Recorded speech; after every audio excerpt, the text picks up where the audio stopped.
السلام عليكم ورحمة الله وبركاته. إن الحمد لله نحمده ونستعينه ونستغفره ونعوذ بالله من شرور أنفسنا ومن سيئات أعمالنا. من يهده الله فلا مضل له ومن يضلل فلا هادي له. أشهد أن لا إله إلا الله وحده لا شريك له وأشهد أن محمدا عبده ورسوله. يا أيها الذين آمنوا اتقوا الله حق تقاته ولا تموتن إلا وأنتم مسلمون. يا أيها الناس اتقوا ربكم الذي خلقكم من نفس واحدة وخلق منها زوجها وبث منهما رجالا كثيرا ونساء واتقوا الله الذي تساءلون به والأرحام إن الله كان عليكم رقيبا. يا أيها الذين آمنوا اتقوا الله وقولوا قولا سديدا يصلح لكم أعمالكم ويغفر لكم ذنوبكم ومن يطع الله ورسوله فقد فاز فوزا عظيما. أما بعد فإن أصدق الحديث كتاب الله وخير الهدي هدي محمد صلى الله عليه وعلى آله وسلم وشر الأمور محدثاتها وكل محدثة بدعة وكل بدعة ضلالة وكل ضلالة في النار. Ma'asyiral muslimin, jamaah salat Jumat yang mudah-mudahan dirahmati oleh Allah Ta'ala. Alhamdulillah kita bersyukur kepada Allah Subhanahu Wa Ta'ala atas segala nikmat yang Allah karuniakan kepada kita, nikmat Islam, nikmat iman, nikmat sehat, nikmat afiat, nikmat dijauhkan oleh Allah dari berbagai macam malapetaka. Ma'asyiral muslimin, jamaah salat Jumat yang dimuliakan oleh Allah Ta'ala, saya akan menjelaskan tentang tafsir dari tauhid, dari syahadat yang kita ucapkan asyhadu an la ilaha illallah wa asyhadu anna muhammadar rasulullah. Yang saya akan jelaskan tentang kalimat la ilaha illallah. Allah Subhanahu wa Ta'ala berfirman tentang Nabi Ibrahim alaihi salatu wassalam di dalam surah Az-Zukhruf ayat 26 sampai ayat 28. Wa idh qala Ibrahimu li abihi wa qaumihi innani bara'um mimma ta'budun illa alladhi fatarani fa innahu sayahdin wa ja'alaha kalimatan baqiyatan fi 'aqibihi la'allahum yarji'un. Ingatlah tatkala Ibrahim berkata kepada bapaknya dan kaumnya, sesungguhnya aku berlepas diri dari apa yang kalian sembah kecuali zat yang telah menciptakan aku. Sesungguhnya Allah pasti menunjuki aku. Dan Allah jadikan kalimat ini sebagai kalimat yang kekal pada anak cucunya agar mereka kembali kepada kalimat ini. Kalimat yang dimaksud yaitu kalimat la ilaha illallah. Semua nabi, semua rasul alaihimus salatu wassalam, mereka semuanya mendakwakan dakwah tauhid. Semuanya mengajak manusia untuk mengucapkan kalimat la ilaha illallah. La ma'buda bihaqqin illallah. Tidak ada yang disembah dengan benar kecuali hanya Allah. Kalimat ini, kalimat la ilaha illallah, mempunyai dua rukun. Rukun yang pertama adalah nafi. Rukun yang kedua adalah itsbat. Artinya ketika orang mengucapkan kalimat la ilaha illallah, maka maknanya tidak ada yang disembah dengan benar kecuali hanya Allah. Berarti dia wajib mengingkari semua yang disembah selain Allah. Kalimat la ilaha illallah di sini ada dua rukun. Yang pertama nafi. Dari kalimat la ilaha itu nafi. Artinya nafian jami'a ma yu'badu min dunillah, menafikan semua yang disembah oleh manusia kepada selain Allah. Yang kedua illallah itu itsbat, artinya itsbatul ibadah lillahi wahdah la syarikalah, menetapkan ibadah itu hanya kepada Allah, tidak ada sekutu bagi Allah Subhanahu wa Ta'ala. Seorang dikatakan dia bertauhid kepada Allah kalau dia meyakini tentang dua rukun ini. Seorang dikatakan dia bertauhid kepada Allah kalau dia meyakini dua rukun ini. ketika dia tidak mengingkari semua yang disembah oleh manusia kepada selain Allah, maka dia belum bertauhid, belum terjaga darahnya dan hartanya. Karena Nabi Muhammad sallallahu alaihi wasallam bersabda dalam hadis yang sahih yang diriwayatkan oleh Imam Muslim dari sahabat Abu Malik dari ayahnya Tariq bin Ashyam al-Ashja'i radhiyallahu an, Nabi bersabda SAW, "Man qala la ilaha illallah wa kafara bima yu'badu min dunillah faqad haruma maluhu wa damuhu wa hisabuhu 'ala Allah azza wa jal." Barang siapa yang mengucapkan kalimat la ilaha illallah dan dia mengingkari semua yang disembah oleh manusia kepada selain Allah, maka terjaga darah dan hartanya dan hisabnya atas Allah. Artinya ketika orang itu tidak mengingkari sesembahan yang disembah oleh manusia kepada selain Allah, maka dia belum bertauhid. Dan ini termasuk bab yang penting dalam kitab tauhid yang merupakan tafsir tauhid. Jadi seorang yang mengucapkan kalimat la ilaha illallah, dia wajib mengingkari semua yang disembah oleh manusia selain Allah, dan dia wajib menetapkan ibadah itu hanya kepada Allah. Kita harus yakin demikian, dan itulah yang ditanamkan oleh para nabi dan para rasul alaihi wassalatu wassalam. Semua nabi, semua rasul alaihi wassalatu wassalam mendakwakan dakwah ini. Makanya Allah berfirman dalam surah An-Nahl surah 16 ayat 36, "Wa laqad ba'atsna fi kulli ummatin rasulan an i'budullaha wajtanibut taghut." Dan sungguh kami telah utus pada setiap umat seorang rasul. Setiap rasul dakwanya hendaklah beribadah hanya kepada Allah dan jauhkan taghut. Yang dikatakan taghut, kullu ma ubida min dunillah, apa saja yang disembah oleh manusia selain Allah. Semua yang disembah oleh manusia nggak boleh kita benarkan. Apakah sesembahan itu atau agama itu nggak boleh kita benarkan. Karena semua sembahan selain Allah itu batil. Karena Allah sudah menyatakan demikian di dalam surah Al-Hajj dan juga dalam surah Luqman, "Dzalika bi anna Allah wal haqq wa anna ma yad'una min dunihi al-batil wa anna Allah wal 'aliyyul kabir." Yang demikian hanya satu yang hak, yaitu Allah. Selain Allah semuanya batil. Semua yang disembah oleh manusia selain Allah batil. Dan Allah itu Maha Tinggi dan Allah itu Maha Besar. Ini keyakinan yang wajib diyakini oleh setiap muslim dan muslimah. Dan ini yang diajarkan oleh Rasulullah SAW kepada para sahabatnya radhiyallahu anhum ajma'in. Makanya ketika para sahabat radhiyallahu ajma'in diajarkan oleh Nabi tentang kalimat la ilaha illallah, setelah mereka mengucapkan dua kalimat syahadat asyhadu an la ilaha illallah wa asyhadu anna Muhammad Rasulullah, enggak ada lagi sahabat yang menyembah Lata, Uzza, Hubal, Mana, tidak ada lagi. Tidak ada lagi yang menyembah apa yang tergantung di Ka'bah 360, tidak ada lagi. Karena mereka yakin yang disembah hanya satu, yaitu Allah. Yang wajib mereka sembah, yang mereka wajib ibadahi adalah Allah. Yang mereka harus yakini Allah sebagai Khalik, sebagai Razik, sebagai Malik, sebagai Mudabbir, Muhyi, Mumit. Mereka yakini itu semuanya, hatta kaum musyrikin. Allah sebagai pencipta, Allah sebagai pemberi rezeki, Allah sebagai pemilik langit dan bumi, Allah sebagai pengatur alam semesta, Allah yang menghidupkan, mematikan. Orang musyrikin mengakui itu. Tapi ketika diajak mereka untuk beribadah hanya kepada Allah saja, mereka enggak mau. Mereka masih menyembah Tuhan-Tuhan yang lain selain Allah, dan ini semuanya batil. Makanya Nabi mendidik para sahabat radhiyallahu anhum di atas tauhid ini, bahwa kalau sudah mengucapkan kalimat asyhadu an la ilaha illallah wa asyhadu anna Muhammad Rasulullah, nggak boleh lagi dia mengakui semua sesembahan, apakah itu Lata, Uzza, Mana, apakah itu agama Yahudi, Nasrani, atau agama apa saja, atau yang mereka sembah, apakah mereka menyembah kubur, batu, pohon, semuanya batil, semuanya sesat, dan semuanya kufur. Dan itu yang diajarkan oleh Rasulullah SAW. Yang ini yang harus tanamkan kepada diri kita dan anak kita, sebagaimana Luqman menanam kepada anaknya, ya bunayya la tusyrik billah inna syirka la dzulmun adzim. Wahai anakku, janganlah engkau berbuat syirik. Syirik itu kezaliman yang amat besar. Enggak ada di muka bumi kezaliman yang paling zalim melainkan syirik. Enggak ada kemungkaran yang paling mungkar melainkan syirik. Tidak ada maksiat yang paling maksiat kecuali syirik. Artinya menyekutukan Allah, mengadakan sekutu bagi Allah. Allah tidak akan redha selama-lamanya.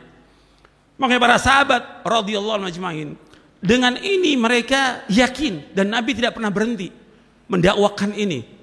Selama 13 tahun di Mekah belum ada kewajiban sholat, belum ada kewajiban puasa, belum ada kewajiban zakat, belum ada kewajiban haji, belum ada kewajiban yang lain. Yang Nabi tanamkan siang dan malam tauhid, tauhid, tauhid. Makanya Nabi mengatakan pada waktu orang-orang kumpul, orang-orang Quraisy Mekah mau kumpul, Nabi mengatakan kepada mereka semuanya, ya ayuhan nas, qulu la ilaha illallah tuflihu. Wahai manusia, ucapkan kalimat la ilallah, kalian akan menang, kalian akan sukses, kalian akan beruntung, kalian akan bahagia dengan kalimat ini. Hadis ini sahih li ghairi, diriwayatkan oleh Imam Ahmad dalam musnadnya. Harus kita tanamkan demikian. Kita harus meyakini bahwa satu ilah, yaitu Allah, dan satu agama yang hak adalah Islam. Selain Islam gak akan diterima oleh Allah Taala. Ini konsekuensi dari tauhid kita, bahwa seluruh agama selain Islam tidak akan diterima oleh Allah, karena Allah menyatakan inna dina indallahil Islam, bahwa agama yang diridhoi oleh Allah adalah agama Islam. Dan Allah juga mengatakan wa may yabtaghi ghairal islami dinan fala yuqbala min wa huwa fil akhirati minal khasirin. Barang siapa mencari agama selain Islam, enggak akan diterima oleh Allah, dan di akhirat termasuk orang-orang yang merugi. Harus meyakini ini seorang mukmin, seorang muslim. Makanya Syekh Muhammad bin Shalih Al-Utsaimin rahimahullah, di dalam syarah kitab Tauhid Al-Qaulul Mufid, kalau ada orang meyakini bahwa semua agama baik, semua agama sama, bahwa Yahudi Nasrani itu benar, baik, maka dia murtad dari agama Islam, keluar dari agama Islam. Karena kita harus yakin satu agama yang hak, yaitu Islam. Selain Islam gak akan diterima oleh Allah.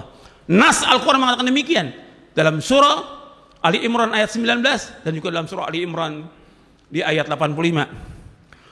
Dan juga Nabi bersumpah, "Fawalladzi nafsi biyadihi la yasma'u bi ahadun min hadhil ummati yahudiyyun wala nasraniyun thumma yamutu wa lam yu'min billadzi ursiltu bihi illa kana min ashabin nar." Akhrajahu Muslim.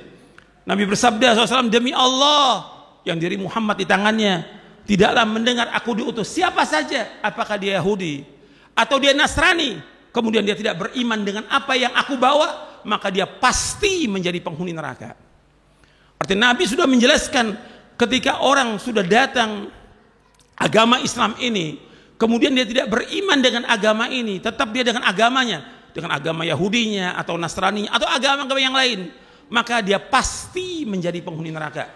Ini sabda Rasulullah SAW. Dan Allah juga menyatakan demikian dalam Al-Quran, di dalam surah Al-Bayyinah, innal ladzina kafaru min ahlil kitabi wal musyrikina fi nari jahannam khalidina fiha ulaika hum syarrul bariyah. Sesungguhnya orang-orang kafir dari ahlul kitab. Ahlul kitab yang maksud siapa? Yahudi Nasrani dan orang-orang musyrikin, tempat tinggal mereka di neraka jahanam yang mereka kekal di dalamnya selama-lamanya, dan mereka sejelek-jelek makhluk. Ini nas, dalil yang wajib kita kedepankan, yang kita junjung, dalil dari Al-Quran dan Sunnah ala fahmi salaf. Kita wajib mengimani ini, bahwa kita wajib meyakini bahwa satu-satunya agama yang hak adalah Islam. Dan kita juga selain Islam tidak akan diterima oleh Allah. Kita wajib meyakini bahwa satu yang berhak diibadahi hanya Allah. Dan kita wajib mengingkari. Sekarang umpamanya kita mengucapkan la ilaha illallah, tapi kita biarkan ada orang menyembah kepada Allah, menyembah kubur, menyembah batu, menyembah pohon, menyembah Isa, menyembah ini semua batil. Kita wajib mengingkari. Wajib mengingkari. Dengan apa? Dengan hati kita. Tapi ketika kita kuat, seperti Nabi Ibrahim alaihissalam, mengingkari dengan apa? Mengingkari dengan tangannya. Dihancurkan patung-patung itu yang dibuat oleh bapaknya, yang dibuat oleh kaumnya. Maka Ibrahim mengatakan, wa idh qala Ibrahimu li abihi wa qaumihi innani bara'um mimma ta'budun ila alladhi fatarani fa innahu sayahdin wa ja'alaha kalimatan baqiyatan fi 'aqibihi la'allahum yarji'un. Ingat, tatkala Ibrahim kata kepada bapaknya dan kaumnya, terang-terangan, enggak ada dakwah sembunyi, terang-terangan mengatakan kepada mereka, di depan mereka semuanya, aku berlepas diri dengan semua yang kalian sembah selain Allah, kecuali satu yang tetap aku ibadah, yaitu Allah yang telah menciptakan aku. Karena Allah pasti menunjuki aku. Semua selain Allah tidak akan bisa menunjuki manusia. Apakah itu patung, pohon, batu, Isa atau yang lainnya yang disembah oleh manusia tidak bisa menunjuki manusia. Yang bisa menunjuki manusia hanya Allah satu. Wa yahdin. Kemudian Allah jadikan kalimat ini kalimat la ilaha illallah, yaitu kalimat yang kekal pada anak cucunya agar mereka kembali kepada kalimat ini. Dan ini yang harus kita dakwakan agar umat Islam kembali kepada kalimat ini. Karena kalimat ini mempunyai dua rukun yang dia wajib mengingkari semua yang disembah oleh manusia kepada selain Allah, dan dia wajib menetapkan ibadah itu hanya kepada Allah. Mudah-mudahan bermanfaat. Aqulu qauli hadza wastaghfiru innahu huwal ghafurur rahim. Alhamdulillah wassalatu wassalamu ala Rasulillah. Asyhadu an la ilaha illallah wahdahu la syarika lah wa asyhadu anna Muhammadan abduhu wa rasuluh. Allahumma salli wa sallim wa barik ala nabiyina Muhammadin wa ala alihi wa sahbihi ajma'in. Jamaah salat Jumat yang dimuliakan oleh Allah Ta'ala, Nabi Muhammad SAW juga diperintahkan untuk mengajak ahlul kitab, Yahudi dan Nasrani untuk masuk ke dalam agama ini. Allah berfirman dalam surah Ali Imran di ayat 64, Qul ya ahlal kitab ta'alau ila kalimatin sawa'in bainana wa bainakum alla na'budu illallah wa la nusyrika bihi syai'a wala yattakhidha ba'duna ba'dan arbaba min dunillah fa in tawallaw faqulu asyhadu bi anna muslimun. Allah berfirman dalam surah Ali Imran ayat 64, katakanlah wahai ahlul kitab, kemarilah kalian semuanya kepada satu kalimat yang sama antara kami dengan kalian, yaitu kita tidak boleh beribadah melainkan hanya kepada Allah. Enggak boleh beribadah melainkan hanya kepada Allah. Enggak boleh menyembah Isa karena Isa bukan Tuhan. Isa bukan anak Tuhan. Isa bukan salah satu unsur dari yang tiga, bukan. Orang yang mengatakan Isa itu Tuhan atau anak Tuhan atau salah satu unsur dari yang tiga, Allah mengatakan dalam surah Al-Maidah di ayat 72, 73 adalah orang kafir. Laqad kafara alladziina qalu innallaha wal masih ibnu Maryam. Sungguh telah kafir orang mengatakan bahwa Isa itu adalah Allah. Allah juga mengatakan di ayat 73-nya, laqad kafara alladziina qalu innallaha tsalitsu tsalatsa. Sungguh telah kafir orang mengatakan bahwa Isa itu tiga. Unsur yang ketiga dari tiga, enggak boleh. Isa adalah hamba Allah. Isa adalah nabi yang diutus oleh Allah Ta'ala, bukan Tuhan. Makanya dikatakan kemari kepada satu kalimat yang sama antara kalian dengan kami, yaitu beribadah kepada Allah. Yang kedua, wala nusyriku bihi syai'a. Enggak boleh kita menyekutukan Allah. Yang ketiga, tidak boleh wala yattakhidna ba'duna ba'dan arbaba min dunillah. Enggak boleh sebagian dari kita menjadikan sebagian sebagai Tuhan selain Allah. Fa in tawallaw faqulu asyhadu bi anna muslimun. Jika kalian berpaling, saksikan bahwa kami orang-orang Islam. Artinya Allah menyuruh Nabi Muhammad SAW untuk mengajak mereka kepada satu kalimat yang sama, yaitu apa? Beribadah hanya kepada Allah. Karena itulah yang diperintahkan oleh Allah kepada para nabi dan rasul, beribadah kepada Allah. Yang kedua, tidak boleh berbuat syirik. Yang ketiga, tidak boleh sebagian dari kita menjadikan sebagian yang lain sebagai Tuhan selain Allah. Dan ini akidah yang sudah ditanamkan oleh Rasulullah SAW kepada para sahabatnya radhiyallahu ajma'in, dan juga seterusnya.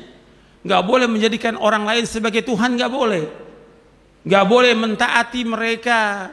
Kalau sudah datang keterangan dari Quran Sunnah, wajib dia untuk menerima Quran dan Sunnah, meninggalkan semua pendapat-pendapat manusia. Nggak boleh taat dalam berbuat dosa dan maksiat kepada Allah Subhanahu Wa Taala. Jadi ikhwan fiddin, a'azakumullah, ini ajaran Islam yang wajib kita yakini dan kita tanamkan untuk diri kita, istri kita, anak kita. Wajib mentauhidkan Allah, menjauhkan segala macam perbuatan syirik, dan dia wajib mengingkari dalam hatinya bahwa semua yang disembah oleh manusia selain Allah itu semuanya batil. Bahwa satu yang disembah hanya Allah. Itu harus diyakinkan dan terus diulang-ulang, karena itulah yang diajarkan oleh Nabi kita Muhammad sallallahu alaihi wa ala alihi wasallam. Adapun apa yang kita lihat sekarang ini, penanaman ini kurang, dan kalimat ini harus diulang ribuan kali. Pemahaman tentang makna syahadat asyhadu an la ilaha illallah wa asyhadu anna Muhammad Rasulullah. Saya baru satu bawa, yaitu la ilaha illallah. belum membahas tentang Muhammad Rasulullah. Itu juga masalah yang panjang yang wajib dipahami oleh setiap muslim dan muslimah. Tapi kalimat-kalimat Allah betul-betul harus kita yakini. Dan ini kalimat, semua kalimat ini dari kalimat Allah, kalau kita mau lihat keutamaan Allah, itu kurang lebih ada lebih dari 100. Dari semua kebaikan, ketika ada orang, ya Rasulullah, apakah la ilaha illallah termasuk kebaikan? Kata beliau, afdalul hasanat, seutama kebaikan Allah. Maka zikir yang paling utama apa? La ilaha illallah, afdalul zikri la ilaha illallah. Tapi bukan hanya diucapkan, dia wajib memahami, wajib meyakini, dia wajib mengamalkan, dan dia wajib juga mendakwakan kepada keluarganya agar memahami tentang kalimat ini.